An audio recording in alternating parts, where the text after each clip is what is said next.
Okay, so there was some sort of disconnection. तो हम last class वाली ही बात अभी कंटिन्यू कर रहे हैं। कॉर्पोरेट सोशल रिस्पॉन्सिबिलिटी हमने स्टार्ट किया था और लेक्चर चल हो रहा था जिसमें मैंने शेयर होल्डर कॉन्सेप्ट और स्टेक होल्डर कॉन्सेप्ट का डिफरेंस बताया था। और अभी मैं उस पर लिखवा रहा हूँ that what share holder concept is. ठीक है, share holder concept suggests that the owners that the owners of an organization that the owners of an organization should be given the top most priority as they have invested into the business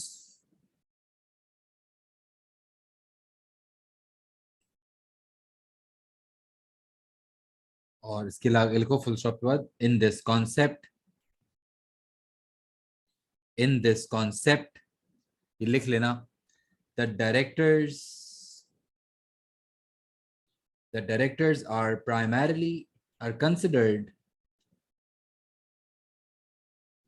to be primarily responsible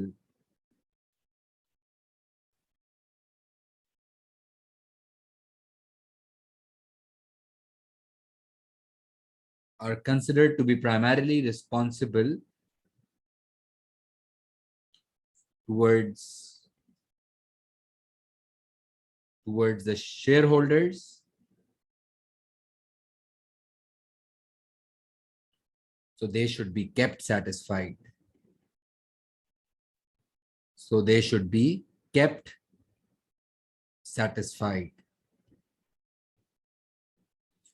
इसको कहते हैं हम share holder concept. Share holder concept कहता है कि आप अपने share holder को सबसे ज्यादा प्रायोरिटी दो, सबसे ज्यादा इंपॉर्टेंस दो क्योंकि उन्होंने इन्वेस्ट किया है। जबकि स्टेक होल्डर कॉन्सेप्ट क्या कहता है? Stakeholder concept suggests that ये स्टेक होल्डर कॉन्सेप्ट भी इसी को कहते हैं और कॉर्पोरेट सोशल रिस्पॉन्सिबिलिटी बेसिकली इसी चीज का नाम है कि जब आप हर स्टेक होल्डर को बराबर कंसिडर करते हैं। और इसको अगर मैं चाहूँ ना CSR लिख लेता हूँ, चलो sorry, corporate social responsibility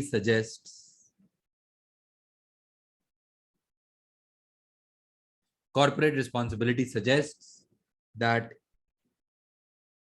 every stakeholder group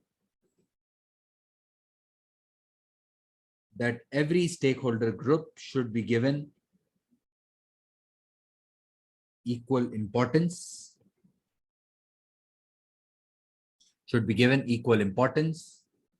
as all of them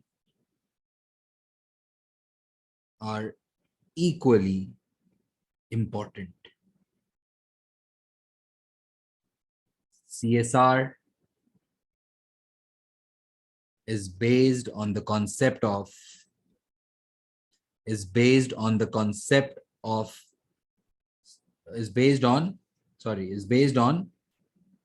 stakeholder concept. Basically CSR जो है ना वो स्टेक होल्डर कॉन्सेप्ट को ही कहते हैं या स्टेक होल्डर कॉन्सेप्ट की ही इम्प्लीमेंटेशन को CSR या कॉर्पोरेट सोशल रिस्पॉन्सिबिलिटी कहते हैं। और जब भी एग्जाम में CSR का सवाल आएगा, एग्जाम में जैसे ही कॉर्पोरेट सोशल रिस्पॉन्सिबिलिटी की नाम या कहीं भी बात आएगी तो आपके माइंड में जो सेकंड वर्ड चलना चाहिए वो है स्टेक होल्डर्स। क्योंकि CSR का मतलब ही ये होता है कि जब आप अपने सारे स्टेक होल्डर्स, जब आप अपने एम्प्लॉयज, अपनी बैंक, अपने सप्लायर्स, अपनी गवर्नमेंट, अपनी सोसाइटी एज वेल एज अपने ओनर्स को इग्नोर नहीं कर रहे, उसको भी इंपॉर्टेंस दे रहे हैं और उसको भी इनफैक्ट इक्वल इंपॉर्टेंस दे रहे हैं और कभी किसी को ओवर या अंडर प्रायोरिटाइज नहीं कर रहे। इसी को कहते हैं corporate social responsibility, that you make sure that all your stakeholders. अब हर वक्त ऐसा भी नहीं हो सकता कि हर वक्त सारे स्टेक होल्डर्स सेटिस्फाइड रहें।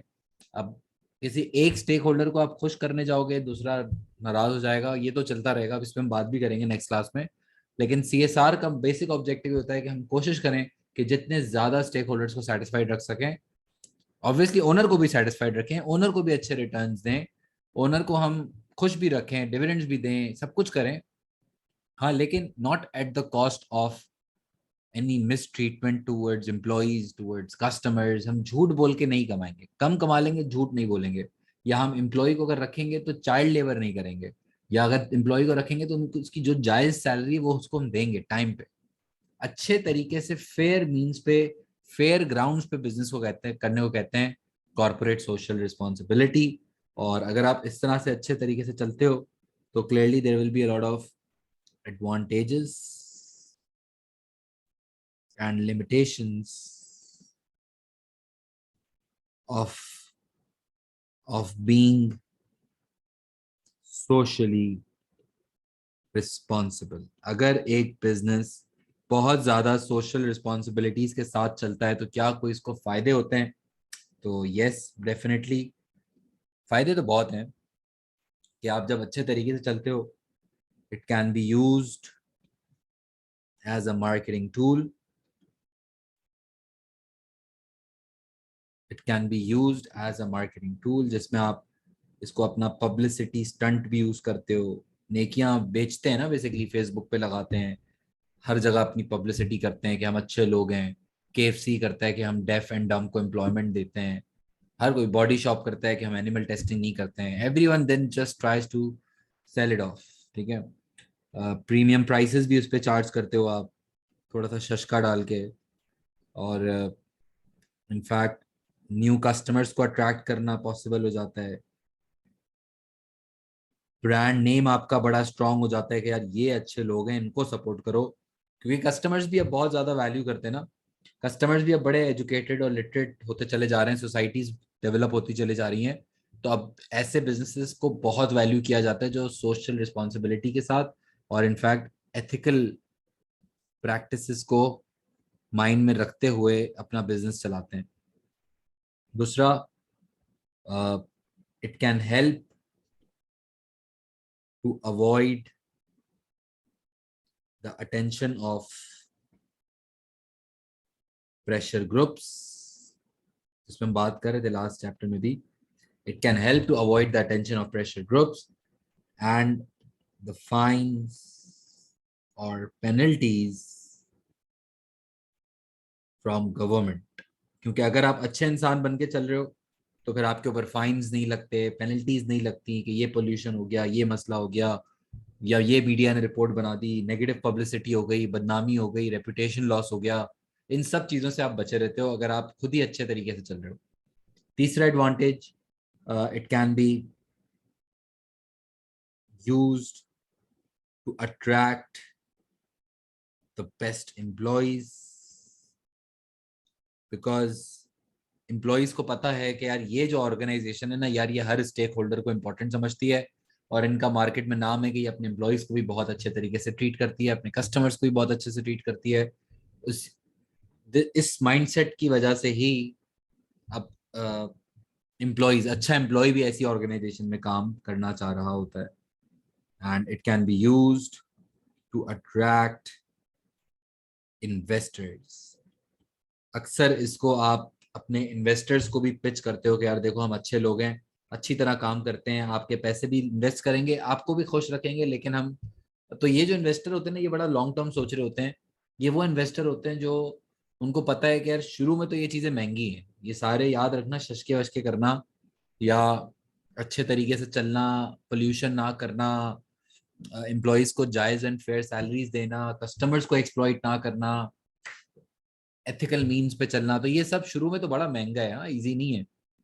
तो लेकिन इन्वेस्टर को ये, अगर लॉन्ग टर्म इन्वेस्टर होगा, लॉन्ग टर्म सोचने वाला, तो वो बड़ा खुश होगा और वो कहेगा गुड सीन है, ऐसा बिजनेस चाहिए। लेकिन अगर शॉर्ट टर्म इन्वेस्टर होगा, छोटा सोचता होगा, उसको फौरन बस बोलता है कि पैसे दो यार, मैंने पैसे दिए और तुम नेकियां करने में लगे हुए हो, अगर माइंड इस तरह का है तो ऐसे इन्वेस्टर नहीं भी आएंगे। ठीक है, दो तरह के इन्वेस्टर्स होते हैं, एक वो होता है जो लॉन्ग टर्म देख रहे होते हैं, एक वो होता है जो लॉन्ग टर्म के साथ साथ अच्छी प्रैक्टिसेस भी देख रहे होते हैं कि यार हमारा जहाँ पैसा लगा हो वो बिजनेस अच्छा और सोशली रिस्पॉन्सिबल बिजनेस हो। लेकिन कुछ इन्वेस्टर होते हैं वो बोलते हैं सोशल रिस्पॉन्सिबिलिटी हमें नहीं चाहिए, हमें पैसा चाहिए, तो अगर इस तरह का इन्वेस्टर है जो शॉर्ट टर्म थिंकर है, short term investors might not be satisfied due to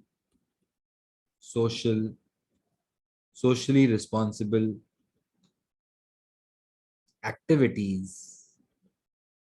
Short-term investors might not be satisfied due to the socially responsible activities, as they want to maximize short-term profits. As they want to maximize short-term profits. वो बोलते हैं long term की long term में देखेंगे, अभी तो पहले आप हमें पैसे कमा के दो. इस तरह के लोग फिर आपके बिजनेस में इन्वेस्ट नहीं कर रहे होते. ठीक है. इट विल, और याद रहे, it will be very expensive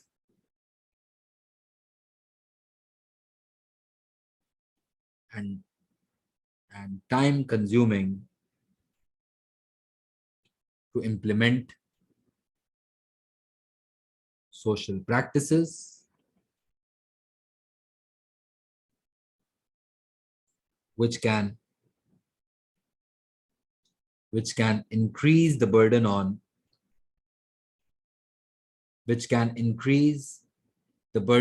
operating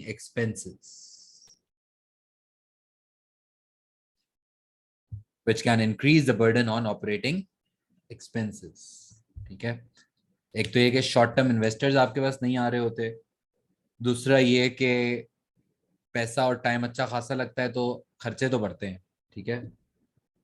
और ये भी हो सकता है business might get uncompetitive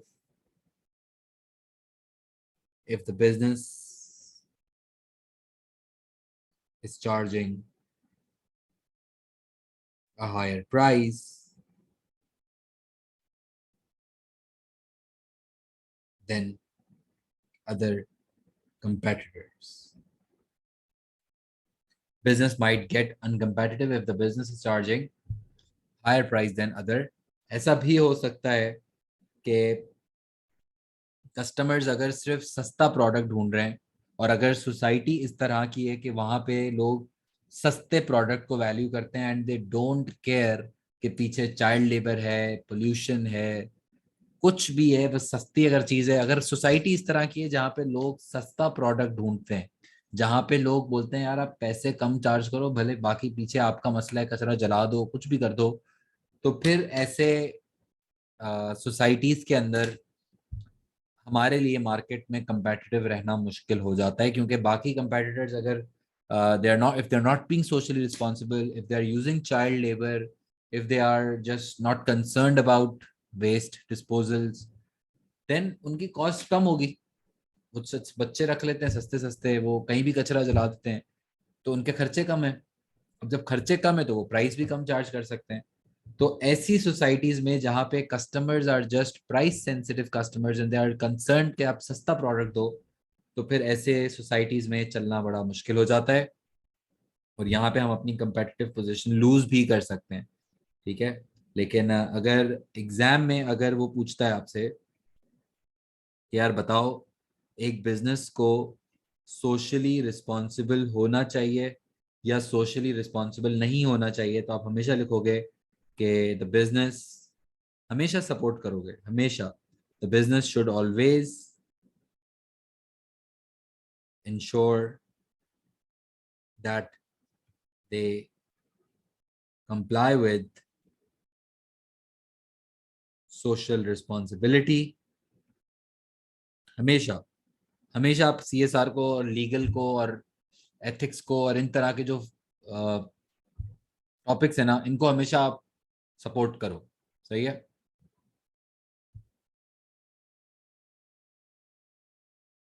सही है. अच्छा, फिर इसके बाद ये भी लिख सकते हो कि in the short run it might increase costs, but in the long run,